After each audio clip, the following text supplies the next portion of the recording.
অগপ বিজেপিৰ মিত্ৰতাত ফাট সমষ্টিয়ে সমষ্টিয়ে সংঘাত তীব্ৰতৰ বিপুৰীয়া সমষ্টিত অগপৰ হুংকাৰ ২৬ত বিজেপিক এৰি নিদিয়ে বিপুৰীয়া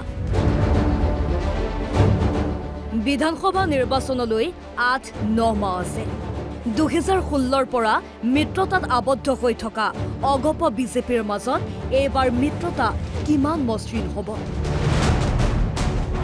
সমষ্টিয়ে সমষ্টিয়ে বিজেপিৰ বিৰুদ্ধে সৰব হৈছে অগপ মাজুলীৰ পাছত সংঘাতৰ বহিঃপ্ৰকাশ ঘটিছে বিপুৰীয়া সমষ্টিত ২০১৬ আৰু ২১ৰ নিৰ্বাচনত বিপুৰীয়া সমষ্টি লৈছিল বিজেপিয়ে ২০১৬ চনত বিজেপিৰ বিধায়ক হৈছিল দেৱানন্দ হাজৰিকা ২১ৰ নিৰ্বাচনত বিজেপিৰ বিধায়ক হল অমিয় কুমাৰ ভূঞা এইবাৰ বিপুৰীয়া সমষ্টিৰ অগপই নিজাববীয়া সিদ্ধান্ত ল'ব সমষ্টিটোৰ ২১খন অগপ আঞ্চলিক কমিটিয়ে সিদ্ধান্ত ল'ব ২৬ত বিপুৰীয়াত অগপৰ প্ৰাৰ্থী থাকিবই লাগিব কিয় বিপুৰীয়াত বিজেপিৰ বিৰুদ্ধে জাঙুৰ খাই উঠিছে মিত্ৰ দল অগপৰ নেতা কৰ্মী অগপ নেতা কৰ্মীৰ মুকলি অভিযোগ বিজেপিয়ে গুৰুত্ব নিদিয়ে অগপ নেতা কৰ্মীক ২০১৬ৰ পৰা ২০২১লৈ বিধায়ক দেৱানন্দ হাজৰিকাই গুৰুত্ব দিয়া নাছিল বৰ্তমানৰ বিধায়ক অমিয় কুমাৰ ভূঞায়ো গুৰুত্ব নিদিয়ে অগপক সমষ্টিটোত অৱহেলিত বঞ্চিত অনুভৱ কৰিছে অগপ নেতা কৰ্মীয়ে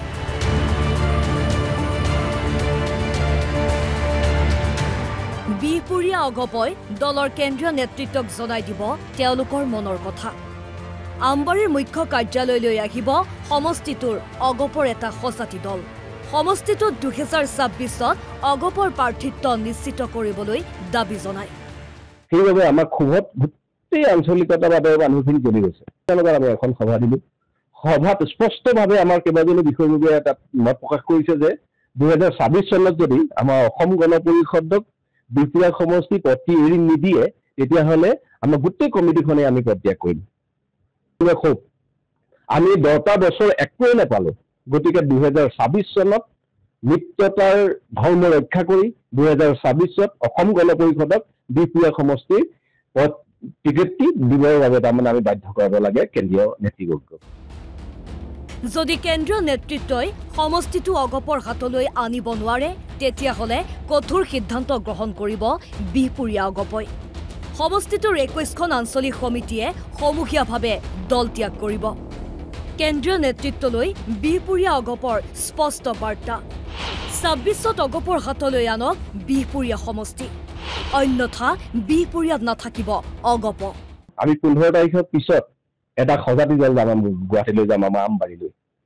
গৈ আমি প্ৰথমে টিকেটৰ দাবীদাৰ হ'ম বিপুৰীয়া সমষ্টিত যদি অসম গণ পৰিষদ থাকিব লাগে তেতিয়া আমাক অসম গণ পৰিষদৰ ২৬ত বিপুৰীয়া সমষ্টি আমাৰ বিধান সভাৰ চিটটো আমাক এৰি দিয়ক অন্যথা আমাৰ বহুত আন্দোলন আমি গঢ়ি তুলিম ইয়াতে আমবাৰীত আমাৰ আন্দোলন হ'ব আমি ১৫ তাৰিখৰ পিছত যি ১০-১৫জন আমি ব্যক্তি যাম আমি যদি তাত সফল হ'ব নোৱাৰোঁ ২০২৬ত যদি অসম গণ পৰিষদক বিপুৰীয়াৰ আসনখন এৰি নিদিয়ে মিত্ৰজোঁটত যেতিয়া এৰি নিদিয়ে তেতিয়া বিপুৰীয়া সমষ্টিৰ বিধানসভাৰ ২৬ৰ নিৰ্বাচন সাংঘাতিক এটা নিৰ্বাচন হ'ব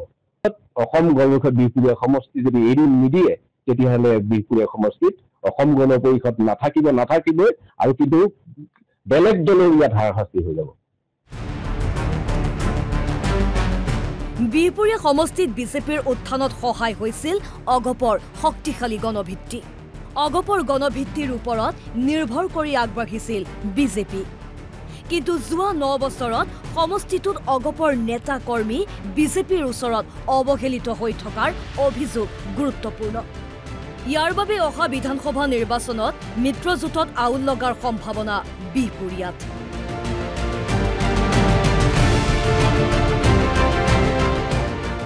বিপুৰীয়াৰ পৰা পংকজ কুমাৰ ফুকন NB নিউজ